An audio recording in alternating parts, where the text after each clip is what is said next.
নমস্কাৰ মই আজি বহু দিনৰ পাছত আপোনালোকৰ সন্মুখলৈ একেবাৰে সহজতে বনাব পৰা পিয়াজি ৰেচিপি এটা লৈ আকৌ এবাৰ আহিছোঁ। মই আজি পিয়াজি বনাবলৈ আটা ব্যৱহাৰ কৰিছোঁ। ইয়াত মই আধা কাপ আটা, 3টা ডাঙৰ পিয়াজিৰ দৰে কাটি লোৱা, 3টা কেঁচা জলকীয়া,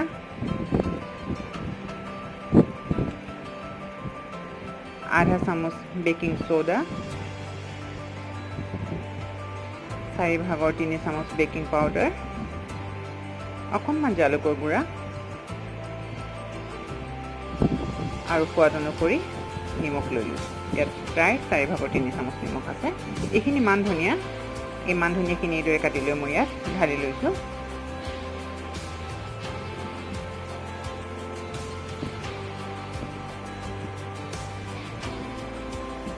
আটাইখিনি সামগ্ৰী মই ভালদৰে মিলাই লৈছোঁ শুকানে।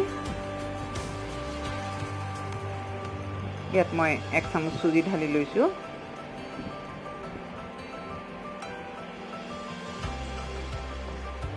এতিয়া পানীৰে ভালদৰে সানি মই প্ৰায় 5 মিনিটমান সময় ৰাখি থ'ম।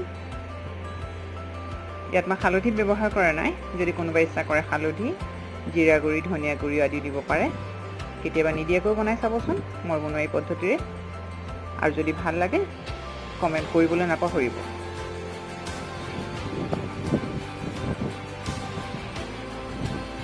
কেৰাহীত তেল গৰম হ'ল, মই মিশ্ৰণখিনি হাতেৰে এইদৰে দি দিছোঁ।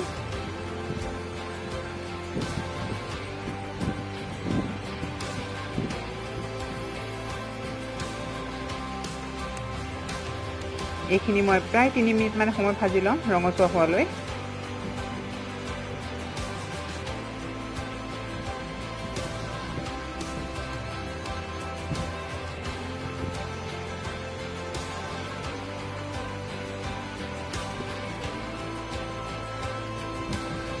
আটাৰে বনোৱা মোৰ পিঁয়াজিখিনি হৈ গ'ল।